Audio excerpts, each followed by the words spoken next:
नमस्कार, शाम के 5 बजने को हैं। एबीपी न्यूज पर आप सभी दर्शकों का बहुत बहुत स्वागत है। आपके साथ मैं हूं चित्रा त्रिपाठी। इस वक्त मेरी मौजूदगी प्रयागराज में है। आपको बताते चले, प्रयागराज में दोपहर 2 बजे तक का आंकड़ा सामने आया है कि मौनी अमावस्या के खास मौके पर तकरीबन 5 करोड़ लोगों ने पवित्र नदी में स्नान कर लिया है, ध्यान कर लिया है और ये आंकड़ा शाम होते होते और ज्यादा बढ़ने वाला है। लेकिन इस आंकड़े के साथ ही साथ ये उत्साह करने वाला आंकड़ा है, लेकिन दूसरी तरफ एक सन्न कर देने वाली तस्वीर भी बीती रात सामने आई, जब 1 बजे से लेकर 2 बजे के बीच में यहां पर भयावह हादसा हुआ, जिसकी वजह से कई लोग चपेट में आ गए और बुरी तरह से जख्मी हुए। उनमें से कई अपनी जिंदगी के लिए अस्पतालों में संघर्ष कर रहे हैं। इन सब के बीच इस मामले को लेकर सियासत भी गर्मा गई है। विपक्षी दलों की ओर से सरकार पर जबरदस्त हमला बोला गया है, ये कहते हुए कि दरअसल पूरा का पूरा जो अमला था वो वीआईपी लोगों के ट्रीटमेंट में लगा हुआ था। इसी वजह से आम लोगों पर किसी ने ध्यान नहीं दिया और हादसे का शिकार इस तरह से आम जनता हो गई। वहीं दूसरी तरफ आपको बताते चले, अखिलेश यादव जो कि समाजवादी पार्टी के मुखिया हैं, उनकी ओर से कहा गया है कि सेना को अब यहाँ का पूरा मैनेजमेंट सौंप दिया जाए। जिस तरह से श्रद्धालुओं की भीड़ है, क्योंकि उत्तर प्रदेश की पुलिस इसको संभाल पाने में पूरी तरह से नाकाम है। इसको लेकर दोनों ही तरफ से कई दावे किए गए, लेकिन बड़ा सवाल यह है कि अगर इस तरह का हादसा होता है तो कौन है इसके लिए जिम्मेदार। आपको बताते चले, कई लोगों को बुरी तरह से चोटें आई, उनको लगातार एम्बुलेंस के जरिए अस्पतालों में लेकर जाया गया, चीख पुकार मच गई। कई लोगों की मौत की भी जानकारी सामने आई। हालांकि सरकार की ओर से अभी तक इसके बारे में कोई आंकड़ा जारी नहीं किया गया है, उसके लिए इंतजार करना होगा। परिजनों की ओर से इस तरह की बातें यहां पर जरूर की गई हैं, लेकिन इस तरह के हादसे को रोकने के लिए पहले से क्यों नहीं इंतजामात किए गए।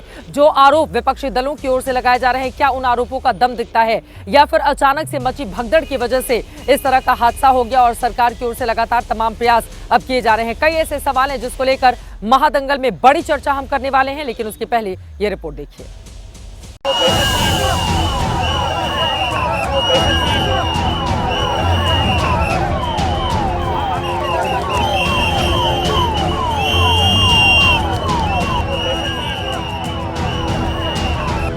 आमदी लोग गिर के उसको नीचे चाप के मार दिया। मेरी मम्मी पापा और बेचारी जिंदा है कि मरल ही भगवान। मैं महाकुंभ में जो दुखद हादसा हुआ है, उस हादसे में हमें कुछ पुण्यात्माओं को खोना पड़ा है। मैं यूपी सरकार के साथ निरंतर संपर्क में हूं। कुछ समय के लिए स्नान की प्रक्रिया में रुकावटें आई थी, लेकिन अब कई घंटों से सुचारू रूप से यात्री स्नान कर रहे हैं। कुछ श्रद्धालु गंभीर रूप से घायल हुए हैं, उन्हें तत्काल हॉस्पिटल में पहुंचा करके उपचार आदि की व्यवस्था उनके लिए की गई है। उनमें से कुछ श्रद्धालु गंभीर रूप से घायल हैं। हर प्रकार की वहां पर प्रशासन पूरी मुस्तैदी के साथ लगा हुआ है और इसीलिए मेरी अपील है कि अफवाह पर कोई ध्यान न दे। कोई भी व्यक्ति नकारात्मक अफवाह फैलाने का प्रयास करेगा, उस प्रकार से नुकसान हो सकता है।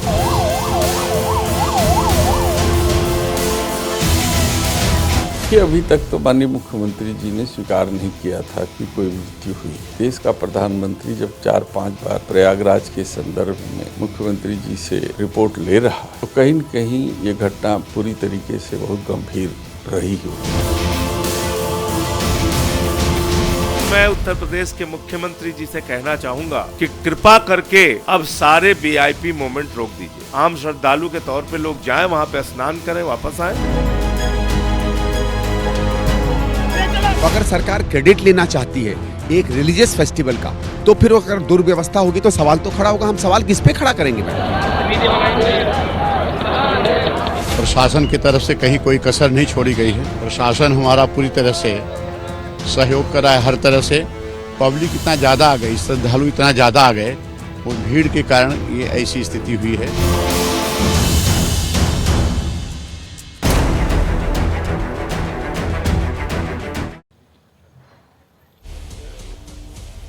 हादसे पर आर पार राजनीति जोरदार। कई ऐसे सवाल हैं जिसको लेकर बड़ी चर्चा हम करने वाले हैं। खास मेहमानों की मौजूदगी है, उनका परिचय आपसे करवा देती हूं। शिवम त्यागी जी, राष्ट्रीय प्रवक्ता भारतीय जनता पार्टी के हमारे साथ जुड़े हुए हैं। मनोज काका जी, प्रवक्ता समाजवादी पार्टी के जुड़ चुके हैं। प्रियंका कक्कड़ जी, आप प्रवक्ता हैं आम आदमी पार्टी की, मौजूद हैं। विनोद बंसल जी, प्रवक्ता वीएचपी के हमारे साथ जुड़े हुए हैं। विक्रम सिंह जी, पूर्व डीजीपी हैं उत्तर प्रदेश के, हमारे साथ जुड़ चुके हैं। सभी का बहुत बहुत स्वागत है। शिवम त्यागी जी, आपसे ही शुरुआत करते हुए, विपक्षी नेताओं की ओर से जबरदस्त हमला बोलते हुए सरकार के ऊपर आरोप लगाए गए हैं कि सारा का सारा ध्यान वीआईपी मूवमेंट पर था, इस वजह से लोग हादसे का शिकार हो गए। क्या है जवाब इस पर? देखिए चित्रा जी, सबसे पहले तो मैं एक चीज़ कहना चाहता हूं कि जो वहां पर जिस तरह का परेशानियां हुई, जिस तरीके से वहां पर भीड़ बहुत ज़्यादा बढ़ गई, ओवर क्राउडिंग हुई, उसकी वजह से जो भी हुआ ये कहीं ना कहीं बहुत दुखद है।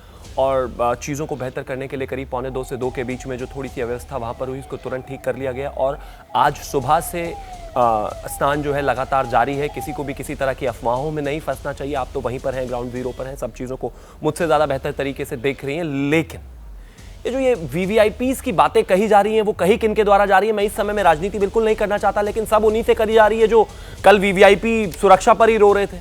इस देश में जो नेता 2 दिन पहले अभी अपनी जेड सिक्योरिटी के बाद भी 20 गार्ड पंजाब की व्यवस्था के रखना चाहता था, वो आज वीवीआईपी सिक्योरिटी पर भाषण दे रहे हैं। कोई इनको फूल भी फेंक के मार दे तो इनको लगता है पत्थर लग गया, AK-47 की गोली लग गई। स्थिति ऐसी होती है। Z+ सिक्योरिटी इनके लिए काफी नहीं होती, लेकिन आज ये लोग वीवीआईपी व्यवस्थाओं पर भाषण दे रहे हैं।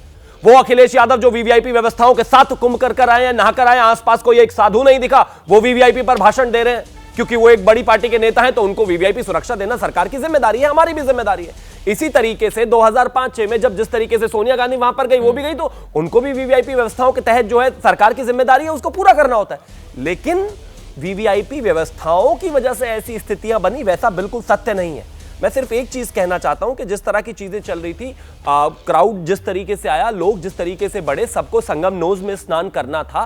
बस 12 बजे के बाद से लगातार पुलिस और वहां के कमिश्नर जो है वहां पर लोगों को लगातार अवेयर कर रहे थे, बोल रहे थे कि कृपया करके जो है शाही स्नान का समय शुरू हो गया है, यहां पर रुके ना। कुछ लोग वहां पर पन्नी बिछाकर लेट गए, सो गए। जो पीछे आने वाले लोग थे वो काफी ज्यादा संख्या में इकट्ठे हो गए और करीब 1:30 बजे के आसपास वो लोग जब अंदर आए, जो लोग वहां इंतजार कर रहे थे, उनके ऊपर थोड़ा सा जिस तरीके से चीजें बढ़ी, जिस तरीके से माहौल बना, तो मैं मानता हूं कहीं ना कहीं ओवर क्राउडिंग हुई है। लेकिन आप उसको वीवीआईपी मूवमेंट से, अरे आप सारे वीवीआईपी वाले हो, कौन सा वीवीआईपी वाला नहीं है भाई? एक वो वीवीआईपी वाले हैं जो अभी वीवीआईपी में 2 दिन पहले स्नान करके आए हैं, एक वो वीवीआईपी वाले हैं जिनको Z+ सिक्योरिटी भी कम लगती है, और यहां पर वीवीआईपी का भाषण। मैं मानता हूं ऐसी स्थिति में खास तौर पर इस तरह की दुनिया की सबसे बड़ी सांस्कृतिक गैदरिंग में, रिलीजियस गैदरिंग में इस तरह की राजनीति नहीं होनी चाहिए। हां, कुछ पल के लिए जरूर वहां पर ओवर क्राउडिंग हुई, लेकिन इस तरह की भ्रांति और इस तरह की झूठी खबरें और अफवाहें नहीं फैलानी चाहिए, इनसे बचना चाहिए। ठीक है, अब सीधे मनोज काका जी आपके पास आते हुए, यहाँ पर अगर 8 से 10 करोड़ लोगों के आने का अनुमान था और 5 करोड़ लोग अब तक आस्था के संगम में डुबकी लगा चुके हैं, वहां पर इस तरह के हालात अगर पैदा हुए तो क्या उस पर राजनीति करनी चाहिए? क्या इस मामले में संवेदनशीलता की ज्यादा जरूरत नहीं है जो बीजेपी की ओर से कहा जा रहा है? मनोज काका जी। चित्रा, जो आपका सवाल है कि संवेदनशीलता की जरूरत नहीं है, मानव को तो मानव जाना ही जाता है अपने संवेदनशीलता और मानवता और बंधुत्व के लिए। लेकिन ये संवेदनशीलता का पाठ उत्तर प्रदेश के निष्ठुर और हृदयहीन मुख्यमंत्री योगी आदित्यनाथ जी को पढ़ाया जाना चाहिए। दैनिक भास्कर की रिपोर्ट है, और सुबह जब हम लोग जगे हैं तो आप ही के संस्थान की न्यूज हम लोग देख रहे थे 5:30 से 6 बजे, और आपकी रिपोर्टिंग हो रही थी, और किस तरह से 20 से ज्यादा परिवारों के लोग दिवंगत हो गए। और उत्तर प्रदेश के मुख्यमंत्री की हृदयहीनता देखिए, निष्ठुरता देखिए, पत्थर दिल देखिए कि उत्तर प्रदेश के मुख्यमंत्री ने एक बार ये नहीं स्वीकारा कि कुंभ में हमारे 20 परिवारों के लोग और नौनिहाल दिवंगत हो गए। वहां अस्पतालों की क्या स्थिति थी? अस्पतालों में लोग जमीनों पर लेटाए गए थे, स्ट्रेचर तक नहीं थे।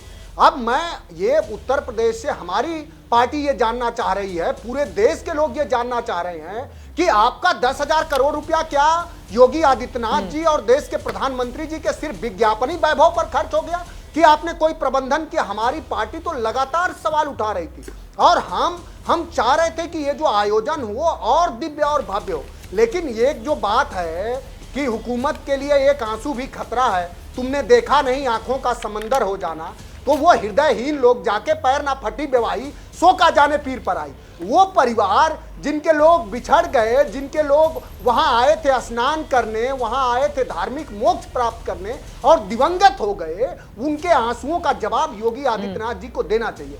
दुर्भाग्यपूर्ण है कि जो कीर्तन हमारे साथी गा रहे हैं चित्रा, योगी आदित्यनाथ जी मुख्यमंत्री वो एक सेवक के रूप में नहीं है, वो अपने आप को एक राजा के रूप में देखते हैं। वो लोकतांत्रिक प्रक्रियाओं का पालन नहीं करते हैं, वो राजा हो गए हैं। और वो आंख से अगर दृष्टि रखते तो कम से कम आपके संस्थान को देख लेते, दैनिक भास्कर को देख लेते, अस्पताल में बिलखते लोगों को देख लेते, लेकिन उन्होंने नहीं देखा। उन्होंने नहीं देखा, वो आजकल कान से देख रहे हैं। और जो कीर्तन गाने वाले उनके अधिकारी, संगम नोड पे आपके संस्थान ने भी रिपोर्ट करी, सबने संगम नोड पे एंट्री और एग्जिट दोनों का एक पॉइंट है। मैं जानना चाहूंगा आपके माध्यम से, समाजवादी पार्टी ये जानना चाह रही है कि 10,000 करोड़ रुपए आप किसी भी जगह जहां गैदरिंग होती है, प्रवेश का और निकास के अलग अलग द्वार होते हैं, जब प्रवेश के द्वार से ही निकासी होगी तो जाहिर सी बात है कि भगदड़ होगी। पूरे उत्तर प्रदेश में हम लोग चूंकि ग्रामीण अंचल से आते हैं, पहले भी हमारी सरकार में भी हुआ था, कुंभ हुआ था, हार्वर्ड से लेके दुनिया भर के लोगों ने उसकी प्रशंसा करी। मैं खत्म कर रहा हूं, 1 मिनट दे दीजिए, 30 सेकंड दीजिए। कहीं भी उत्तर प्रदेश में जो पीपा के पुल हैं वो नहीं आए थे, जो और नदियों पर और गांव में, पूरे उत्तर प्रदेश से पीपा के पुल इलाहाबाद आ गए हैं, प्रयागराज आ गए हैं। आप पूरे उत्तर प्रदेश के लोगों को पैदल कर दिया। और आपको जब आंकड़ा का इतना अंदाजा था तो ह्यूमन रिसोर्स मानव प्रबंधन भी एक विषय होता है। सब चीजों को केवल निष्ठुरता से नकार देने से सरकार नहीं चलती। ठीक है, मैं शिवम जी से जवाब ले लेती हूँ, उसके बाद बाकी लोगों के पास जाऊंगी। ठीक है शिवम जी, देखिए विपक्षी दलों की ओर से आरोप लगाए जा रहे हैं कि विज्ञापन पर ही इतना ज्यादा पैसा खर्च कर दिया सरकार ने कि आम लोगों के प्रबंधन के लिए जो इंतजामात होने चाहिए थे उसमें चूक हो गई है। चित्रा जी, मैं फिर से वही कहना चाहता हूं, ये राजनीति का तो दिन नहीं है, लेकिन बात ठीक है कि आसमान से गिद्ध शायद गायब नहीं हुए सारे, वो जमीन पर आ गए हैं। इन्होंने कहा कि हिसाब कहाँ है, जरा पैसे का हिसाब दे दीजिए, ले लीजिए, चलिए। ये बिल्कुल दिन नहीं है पैसे का हिसाब लेने का, लेकिन हम फिर भी देने के लिए तैयार है। बीच में मत बोलिए, प्लीज बीच में मत बोलिए, मैंने कहा ना आपसे बीच में मत बोलिए। अब मैं आपके नहीं बोला, आपको हिसाब चाहिए था, हिसाब लीजिए। 4,000 हेक्टेयर में हमने निर्माण को बढ़ाया है, 1.5 लाख शौचालय बनाए हैं, 67,000 स्ट्रीट लाइट्स लगाई हैं, 10,000 स्वच्छताकर्मी है, 1,850 हेक्टेयर में पार्किंग है, 1,60,000 टेंट है, 2,016 स्ट्रीट लाइट है, 2,000 वाटर एटीएम है, 7,000 बसें हैं, 550 शटल है, 7 बस स्टैंड है, 9 पक्के घाट है, 7 रिवर फ्रंट है, 12 किलोमीटर के अस्थायी घाट है, 14 नए फ्लाईओवर है, 13,000 ट्रेनों को डायरेक्ट करके गया है, 7 प्लेटफॉर्म बनाए। और अब सुनिए मनोज काका, कैसा कुंभ आपने बनाया था वो देश जानता है, भूला नहीं है। 2013 बहुत पीछे नहीं गया अभी। अपने समय में शर्मा जाइए, रुक जाइए जरा, अपने समय में बोल लेना। ये चीखा चिल्ली से काम नहीं चलेगा, कोई फायदा नहीं। मैं चाहता हूं पहले मैं बोलूं फिर आप बोल ले। दुर्भाग्य सुनेंगे कि नहीं? अभी जवाब चाहिए था, अभी दुर्भाग्य दिखाई दे गया। सुनिए जरा, पहले सुनिए जरा, की आवाज एक साथ आएगी तो समझ में नहीं आएगा। प्लीज अपनी अपनी बारी में बोलिए। मैंने कहा ना, मैं फिर से कह रहा हूं, मैं इसीलिए बीच में नहीं बोल रहा था। शिवम के आसमान से गिद्ध खत्म नहीं हुआ, शायद जमीन पर आ गए सारे। रुक जाइए, सुन लीजिए, आपके समय में नहीं बोला ना कोई भी। इतना गंभीर संवेदनशील मुद्दा है, आपके पास मैं आऊंगी, उनकी बात हो जाए, आपके पास में आऊंगी मनोज काका जी। शिवम जी अपनी बात खत्म कीजिए, बोलिए। जिस तरह की चीजें हैं, जिस तरीके से संगम नोज पर स्थितियां बनी, वहां पर पुलिस अधिकारी लगातार श्रद्धालुओं को कहते रहे कि मत कीजिए, यहां पर लगातार भीड़ बढ़ रही है, आपसे निवेदन है कि यहां से आप जो है नहाने के तुरंत बाद आगे बढ़ते रहिए। लगातार जो चीजें हैं वो चल रही है, लगातार जो शुभ मुहूर्त है वो है, वहां किसी तरह की कोई दिक्कत नहीं है। परंतु उन्होंने नहीं सुना और इस तरह की स्थितियां बनी। और मैं तो एक और चीज कहना चाहता हूं, अखिलेश यादव अभी भी ट्विटर पर जिस तरीके का मेहम फैला रहे हैं, ये इस देश के लिए वैसे भी खतरनाक है। इसको आपदा बता रहे हैं, महाकुंभ को कह रहे हैं आपदा है। ये अपने आप में शर्म करने वाली बात है। इंतजार में लगे हुए थे इस तरह की। शिवम जी आप अपनी बात को कंप्लीट करें, थैंक यू चित्रा जी। उसके बाद मैं मनोज काका जी आ रही हूँ आपके पास। मैं फिर से यही कहना चाहता हूं कि ना राजनीति करते हुए जिस तरह की स्थितियां हुई, वाकई बिल्कुल इसमें कहीं कोई दो राय नहीं है, नहीं होनी चाहिए थी। चीज़ों को और बहुत बेहतर तरीके से मैनेज करने की आवश्यकता है, हम करेंगे। लेकिन इसका सिर्फ और सिर्फ एकमात्र अगर वजह कोई रही तो वो रही लगातार जो ओवर क्राउडिंग हुई। और लोगों ने संगम नोज में जो है किस तरीके से कहा कि शाही स्नान वहीं पर करेंगे, और वो लोग रुक गए, पूरी तरीके से वो जाम हो गया। अब शहर के बाहर कुछ समय के लिए अगर थोड़ा सा ट्रैफिक रोका गया, वो इसलिए रोका गया क्योंकि शहर में ऑलरेडी इतने लोग हैं, 5 करोड़ से ज्यादा लोग हैं। तो इस प्रदेश के सबसे बड़े नेता क्या लिख रहे हैं, जो विपक्ष के सबसे बड़े नेता हैं, महाकुंभ मेला प्रयागराज में नगरीय जन विभाग के केंद्र प्रयागराज शहर की सीमाओं में विभिन्न शहरों में प्रयागराज की ओर जाने वाले मार्गों को बंद करने से करोड़ों लोग सड़कों पर फंस गए हैं। लाखों वाहनों में करोड़ों लोग 10 किलोमीटर के जाम में फंसे हैं। सरकार को इसे बचाव के स्थान पर शासनिक प्रशासनिक लापरवाही से जन्मी आपदा मानकर तुरंत सक्रिय हो जाना चाहिए। हम कुंभ मना रहे हैं, शहर में 5 करोड़ लोग हैं, एक छोटी सी भगदड़ को लेकर जो स्थितियां खराब हुई उसको कंट्रोल किया जा रहा है, उसके लिए ट्रैफिक को हॉल्ट किया जा रहा है। तो विपक्ष का बड़ा नेता कहता है इसको आपदा मानकर। मैं मानता हूं कि इस तरह की राजनीति करना बंद कीजिए। पता है कि वो गिद्धों वाला नाच करना था, आपने पता है, आप इस इंतजार में थे, पता है आप इस पर जवाब देना चाहते थे, पता है सब इस बात को देश को जानते हुए। लेकिन इस समय में कम से कम इस तरह की राजनीति ना हो। वहां पर स्नान सुचारू रूप से चल रहा है, ऐसे ही चलेगा और सुरक्षा व्यवस्था चाक चौबंद करने की और भी कोई आवश्यकता होगी करेंगे, लेकिन राजनीति नहीं होगी। सवाल का जवाब दे दीजिए, फिर मैं मनोज काका के पास आऊंगी। ठीक है, ये तमाम आप बड़े बड़े दावे तो कर रहे हैं, लेकिन जनता को ये बताइए, आज ही रिपोर्टिंग के दौरान ये सामने आया कि किस तरह से लोगों की जान गई है, लोगों की ओर से ये दावे किए गए, लेकिन अभी तक सरकार की ओर से इस बारे में कोई भी स्पष्टीकरण नहीं आया है। इसके पीछे की क्या वजह है? चित्रा जी, सबसे पहले मैं मानता हूं कि जब राज्य में और देश में इस तरह का कोई भी आयोजन है, धार्मिक आयोजन है और इतने लोग एक शहर में हो, तो हमारी पहली व्यवस्था और पहली नज़र और पहली जो जिम्मेदारी है वो इस चीज़ पर है कि वहाँ पर अव्यवस्था ना फैले, किसी तरह की भगदड़ ना हो, वहाँ पर किसी तरह की अफवाह ना फैले। आदरणीय मुख्यमंत्री जी ने इस बात को पहले ही कहा कि कुछ लोग घायल हुए हैं, कुछ लोग गंभीर रूप से घायल हैं और हमारी भी पहली प्राथमिकता यही है कि शाही स्नान है उसको किसी भी तरीके से कोई भी नुकसान ना पहुंचे, सब चीजें बेहतर चले। आने वाले समय में इस देश में मीडिया है, सभी लोग हैं और सभी लोग वहां पर लगातार रिपोर्टिंग कर रहे हैं। सरकार भी इस बात को जनता के बीच में लेकर जाएगी, जवाब देगी, मीडिया भी लगातार उस पर रिपोर्ट करिए, हमें कुछ छुपाना नहीं है। लेकिन हमारी पहली प्राथमिकता है कि जो लोग वहां पर हैं, जो श्रद्धालु वहां पर हैं, वो अच्छे से स्नान कर पाए, अच्छे से सारी चीजें बेहतर हो और अव्यवस्था ना फैले। कुछ लोग जिस तरीके से अव्यवस्था देखने के लिए आंख गड़ाए बैठे हैं, हम ऐसा मौका नहीं आने देना चाहते। ठीक है, मनोज काका के पास आऊंगी, उसके बाद मैं बाकी लोगों के पास आऊंगी, लेकिन एक आंकड़ा है, जल्दी से मैं अपने दर्शकों को बता देती हूं। देखिए, जो आज हुआ वो बेहद दुर्भाग्यपूर्ण है। हादसे से निपटने की पहले ही तैयारी की जानी चाहिए थी ताकि इस तरह के हादसे हो ही ना, और उसको लेकर प्रशासन को और ज्यादा चौकन्ना होना चाहिए था। कुछ आंकड़े हैं जो मैं चाहूंगी कि स्क्रीन पर भी रखें। प्रयागराज में 2013 में जब महाकुंभ का आयोजन किया गया था, रेलवे स्टेशन पर भगदड़ मची थी, 42 लोगों की जान चली गई थी। नासिक में 2003 में 39 लोगों की मौत हो गई थी। हरिद्वार में 1986 में वीआईपी दौरे की वजह से मची भगदड़ में 200 लोगों की जान गई थी, और 1954 में मौनी अमावस्या पर भगदड़ में 800 श्रद्धालुओं की जान चली गई थी। अब मैं अपने बाकी मेहमानों से जो एक्सपर्ट हैं उनसे ये जानूंगी कि इस तरह की स्थिति से निपटने के लिए पहले ही इंतजाम क्यों नहीं किए जाते। जब आपका इतिहास रहा है कि जब भी इस तरह के कार्यक्रम होते हैं, बड़ी तादाद में लोग आते हैं, तो वहां पर भगदड़ जैसी स्थिति पैदा हो सकती है, लेकिन उसके बावजूद पहले से उस तरह की सतर्कता क्यों नहीं बरती जाती। लेकिन मनोज काका जी, उन्होंने आपके ऊपर जो आरोप लगाए हैं उस पर जवाब दीजिए।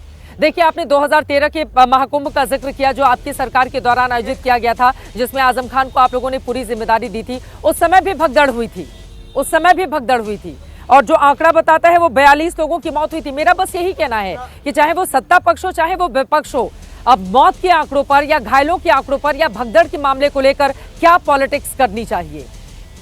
मनोज काका जी। बिल्कुल पॉलिटिक्स नहीं करनी चाहिए, लेकिन एक सजग विपक्ष के नाते सुबह के 4 बजे से 3 बजे से राष्ट्रीय अध्यक्ष जी लगातार हम लोगों के और बहुत सारे पत्रकारों के और वहां के जो हमारे वॉलंटियर्स लगे हैं उनके संपर्क में रहे। हम लोगों ने क्या कहा, राष्ट्रीय अध्यक्ष जी ने कौन सी गलत बात कह दी?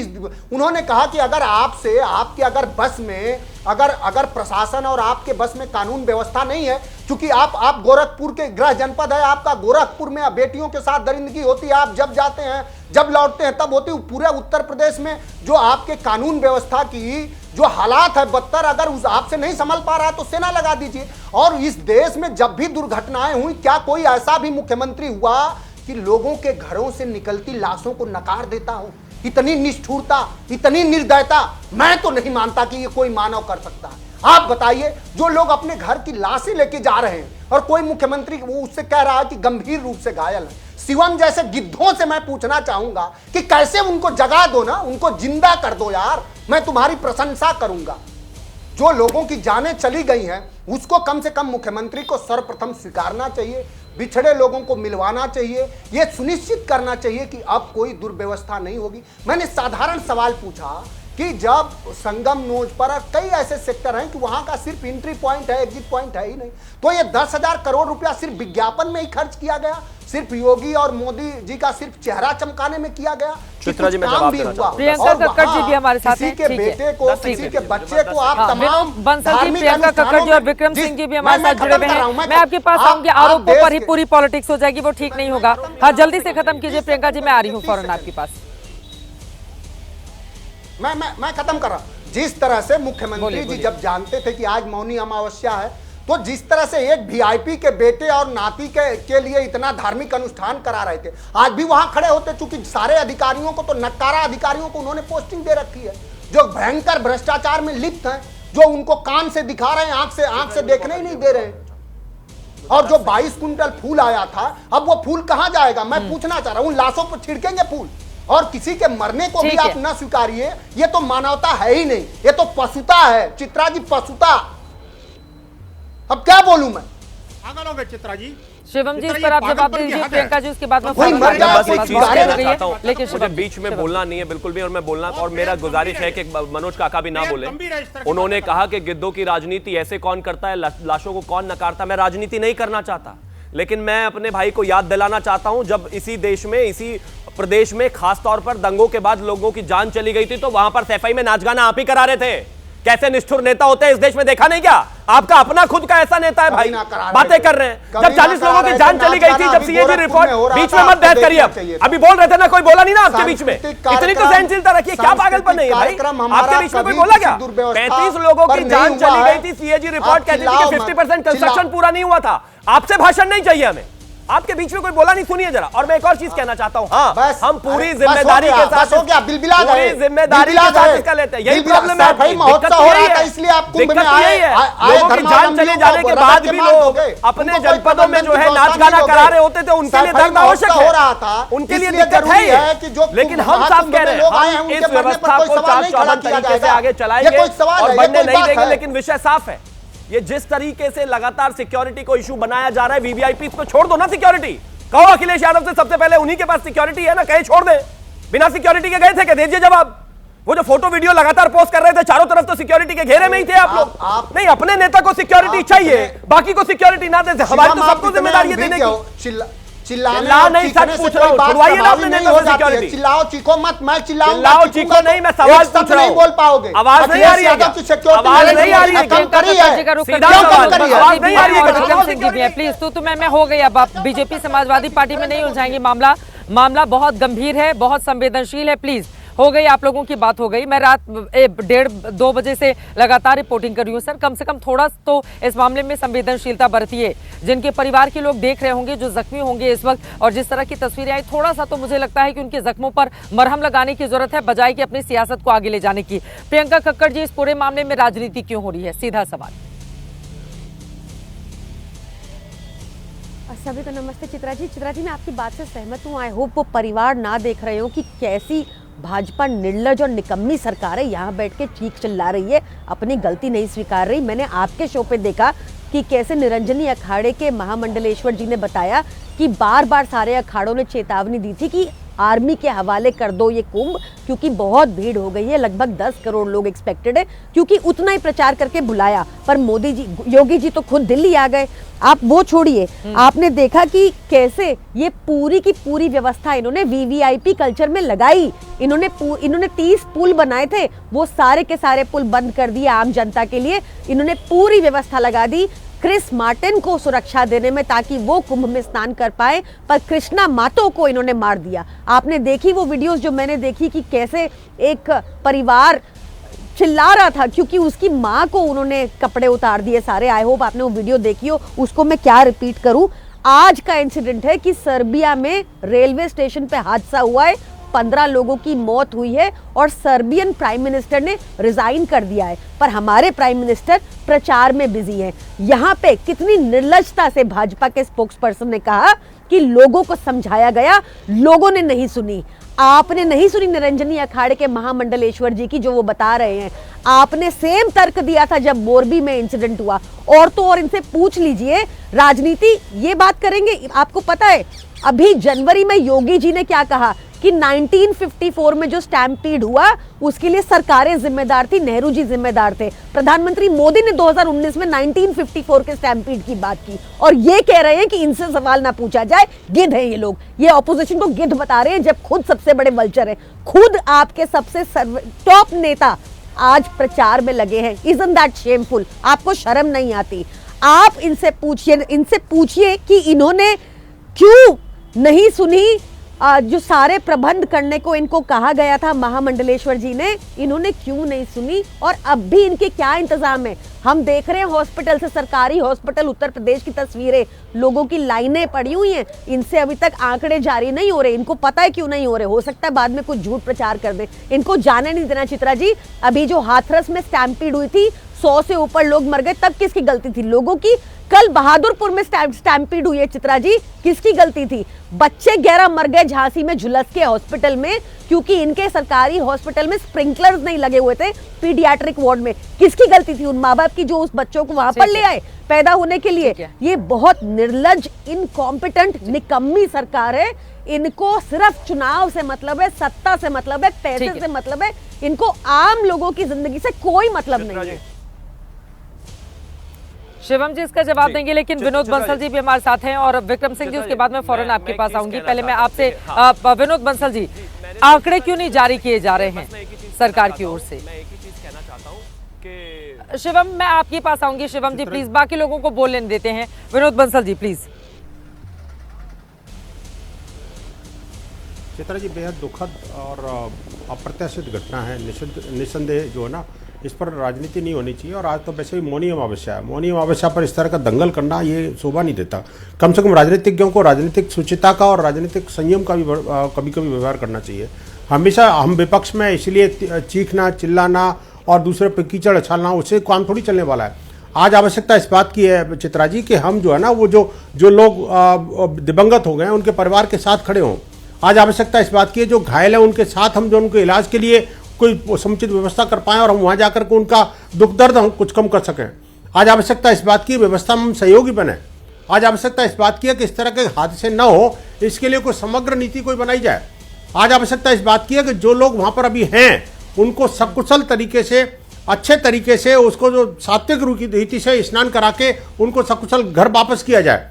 देखिए चित्रा जी, देखिए आंकड़ों का विषय नहीं है, आंकड़े तो कभी भी जारी हो जाते और कभी भी जारी हो जाएंगे। आंकड़ों से क्या होने वाला है, उसमें एक आगे के लिए नीति बनती है, वो अलग बात है। लेकिन एक महत्वपूर्ण मुद्दा ये है कि आंकड़े जारी करने से क्या आज की जो वर्तमान व्यवस्था है उस पर कोई प्रभाव नहीं पड़ेगा क्या? ये भी चिंता करनी पड़ेगी। आप देखिए कि आप जो है ना, रात को 2 बजे से 1 बजे से जग रही हैं। मैं नमन करता हूँ आपकी भक्ति को और आपकी शक्ति को कि कम से कम आपने जो है ना पूरी रात जागे, पूरी दिन जागे और उसके बाद इस तरह के धींगा मस्ती लोगों के साथ में आप इतने धैर्य के साथ में डिबेट कर रही हैं। मैं नमन करता हूँ उस पावन धरा को जहाँ के लोगों ने अभी न रात देखी न दिन देखी और वहाँ पर लगातार उनकी व्यवस्था में जुटे हुए हैं, चाहे शासन प्रशासन के लोग हों या सामाजिक समुदाय के लोग हों या धार्मिक और सामाजिक सांस्कृतिक संगठनों के लोग हों। आप देखिए उन वॉलंटियर्स को देखिए जिन्होंने आज खाना खाया कि नहीं खाया, चाय पी कि नहीं पी, लेकिन कम से कम उनकी सेवा में शुश्रूषा में लगे हुए हैं। मैं कहना चाहता हूं, आखिरकार आपके माध्यम से एक अपील करना चाहता हूं संपूर्ण त्रिवेणी के संगम में ठहरे हुए लोगों को कि यथाशीघ्र अपने जहां पर हैं वहीं पर स्नान करके और तुरंत गति के साथ अपने घर की ओर प्रस्थान करें। और कहीं भी रामचरित अपनी श्री राम जन्मभूमि ट्रस्ट ने भी कल आह्वान किया था कि वहाँ पर भी अपने यात्रियों का दबाव काफ़ी बढ़ रहा है, इसलिए हमने निवेदन किया है लोकल के लोग जो है ना कुछ दिनों के बाद वहाँ पर दर्शन पूजन कर लें तो ज़्यादा बेटर है, बजाय इसके कि सारे लोग एक साथ इकट्ठे हों। क्योंकि इस समय जब कुंभ के अवसर पर जो लोग बाहर से आते हैं, वो बाहर से आने वाले लोग जब कुंभ जाते हैं तो साथ साथ अयोध्या, काशी और वाराणसी भी जाते हैं, तो इसलिए वो जो दबाव है वो कम होगा। स्थानीय लोग बाद में भी अपने उसके दर्शन पूजन और स्नान कर सकते हैं। तो अभी देखिए कुंभ में भी काफ़ी एक लंबा समय बाकी है, इसलिए किसी को इस बारे में पैनिक होने की आवश्यकता नहीं है। मैं एक और बात कहना चाहूँगा आपके माध्यम से, देखिए इस समय राजनीतिक शुचिता की भी आवश्यकता है। ये तो बहुत सारे आंकड़े और बाजी पटबाजी और जो अपने गिद्धबाजी और ये सब चीज़ें चलती रहेंगी, लेकिन मैं निवेदन करूंगा चाहे काका जी हो, प्रियंका जी हो या शिवम जी हो, सबको मिलकर के एक हेतु से के साथ में, आज मौनी अमावस्या है, कम से कम मौन व्रत धारण नहीं कर सकते टीवी डिबेट में, मैं मानता हूं, तो कम से कम उस मौन का परिचय दें। जो लोग दिवंगत हुए हैं उनकी आत्मा के लिए शांति करें। मैं तो निवेदन करूंगा कि आज डिबेट में भी चाहे आधी मिनट का सही एक मौन करके उन सब लोगों के शीघ्र राजनीति इस विषय पर मौन कैसे हो सकती है, क्योंकि इस पर तो सियासत दलों को ऐसा सूझ जाता है कि चलो राजनीति अपनी अपनी देख ली जाए इस पूरे मामले में। लेकिन इससे आगे बढ़ते हुए विक्रम सिंह जी के पास आते हैं, मैं लौट रही हूँ आपके पास। सर विक्रम सिंह जी, अब मेरा आपसे सीधा सवाल है, अगर 8 से 10 करोड़ की आबादी यहाँ पर पहुंचने वाली थी महाकुंभ में डुबकी लगाने के लिए और पुलिस वालों की तादाद 50,000 से 60,000 के बीच में ही हो, तो फिर क्राउड मैनेजमेंट कैसे संभव हो पाएगा? इसको लेकर क्या और बड़ी व्यवस्था की जरूरत नहीं थी?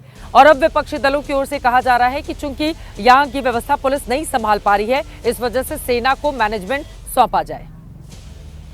चित्रा जी, बहुत महत्वपूर्ण सवाल। मेरे 3 ऑब्जर्वेशन है। कई कुंभ में खुद ड्यूटी देने के बाद मैं बता रहा हूं, जो इंटरनेशनल बेस्ट प्रैक्टिसेस हैं उनका इस्तेमाल किया गया है। मेरी पहली ड्यूटी थी 1977 में, जब हम लोग घोड़े पे बैठ करके कुंभ का संचालन करते थे। आज आपके पास ड्रोन टेक्नोलॉजी है, आज आपके पास एविएशन यूनिट है, आज आपके पास आर्टिफिशियल इंटेलिजेंस, मशीन लर्निंग है। इन तमाम टूल्स के चलते ये सब फोर्स मल्टीप्लायर्स हैं। और ये कहना मुझे इस पे आपत्ति है कि जितने अकर्मण्य अधिकारी हैं, वो जो सब सर्वश्रेष्ठ अधिकारी हैं, वो वहां नियुक्त किए गए हैं। अब मैं बात करता हूं इंटरनेशनल प्रैक्टिसेस की। अब इसमें देखिए, पहले पूर्वाभ्यास होता है। पूर्वाभ्यास में कोई अगर त्रुटि पाई जाती है तो उसको दोबारा किया जाता है। वीडियोग्राफी होती है। आर्टिफिशियल इंटेलिजेंस के माध्यम से आप दूरसंचार के साथ साथ अवांछनीय लोगों के आवागमन को नियंत्रित करती हैं। ड्रोन टेक्नोलॉजी से उनको चिन्हित किया जाता है, प्रवेश के मार्ग को, भीड़ का संचालन। आप जहां पर इस वक्त खड़ी हैं और सिविल लाइंस में जहां सामान्यतः 20 मिनट लगता है, आज मुझे बताया जा रहा है कि 6 घंटे लग रहे हैं वहां से आते हैं, क्योंकि पुलिस ने कई जगह उसको स्टैगर किया है।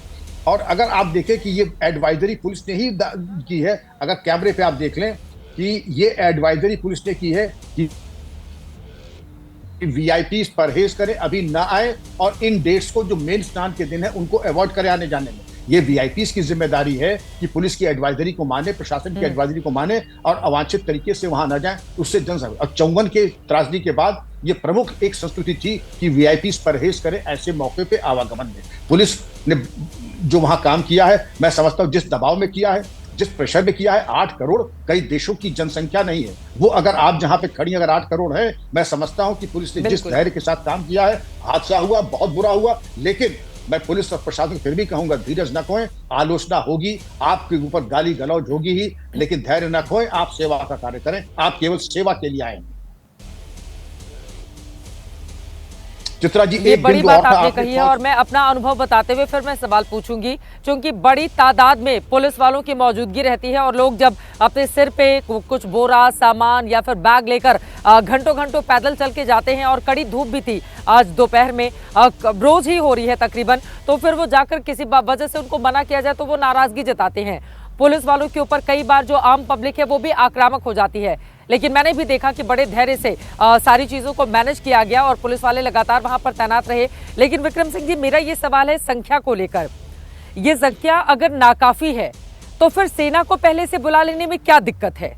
अगर 8 करोड़ की आबादी यहाँ पर आ रही है तो क्या सेना के आ जाने से व्यवस्था और ज्यादा बेहतर नहीं हो सकती थी? और अभी भी समय है, क्योंकि आगे आने वाले वक्त में बसंत पंचमी है, उस दिन भी शाहिस्तान होना है। चित्रा जी, आपका सवाल बहुत अच्छा है जी। आवाज आ रही है चित्रा जी? जी जी, बोले सर। चित्रा जी, इसके पहले भी हमारा फौज से समन्वय हमेशा रहता है, और उसकी जो army in the aid of civil authorities, वो एक बैकअप प्लान होता है। लेकिन आज तक कभी ऐसा नहीं हुआ कि कभी पहले या दौरान हमने फौज को लगाया है। फौज युद्ध में मारक क्षमता वाला एक बल है, उसको सिविलियन पॉपुलेशन में सामान्यतः नहीं लगाया जाता है। और इस कार्य में आज तक कभी फौज को लगाया हो तो हमारे विद्वान पहले बता दें, इसके पहले किसी कुंभ मेले में फौज का। लेकिन civil and army authorities coordination का एक रूपरेखा है, और इंटरनल सिक्योरिटी की आंतरिक सुरक्षा योजना में उसका एक अलग चैप्टर है। जरूरत पड़ेगी तो सुरक्षा के दृष्टिकोण से अनिवार्यताएं हैं, उसमें फौज को लगाया जाता है। लेकिन आप एनडीआरएफ तो लगाया गया है, पहली बार एनडीआरएफ लगाया गया है, नेशनल डिजास्टर रिस्पांस फोर्स लगी हुई है, जो इस कार्य के लिए सक्षम है, ट्रेंड है, जो कर सकती है।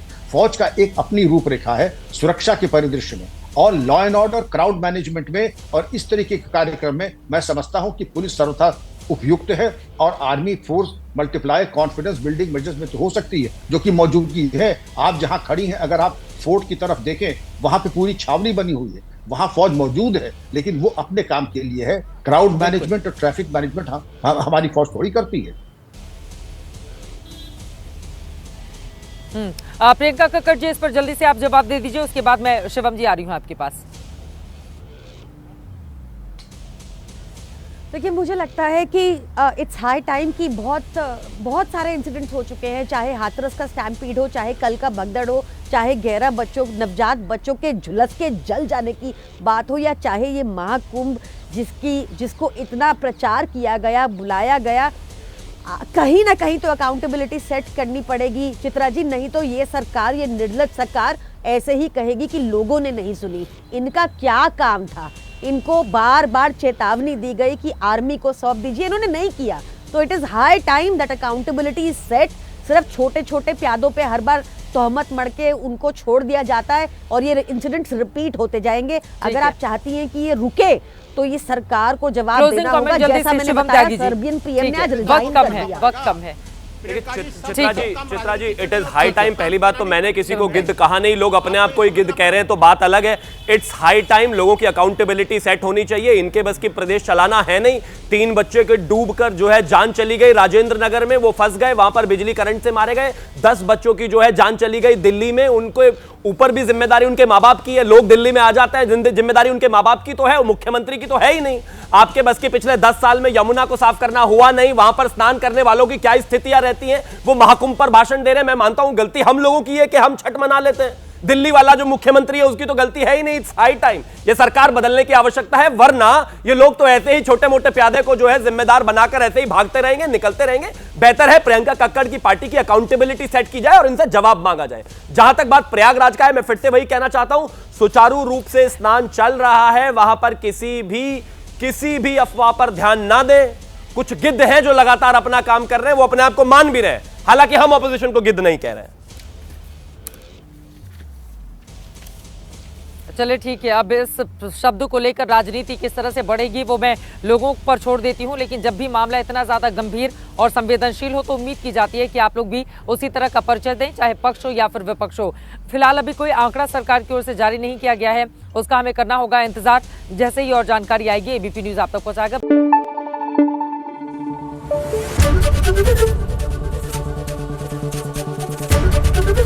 एबीपी न्यूज आपको रखे आगे।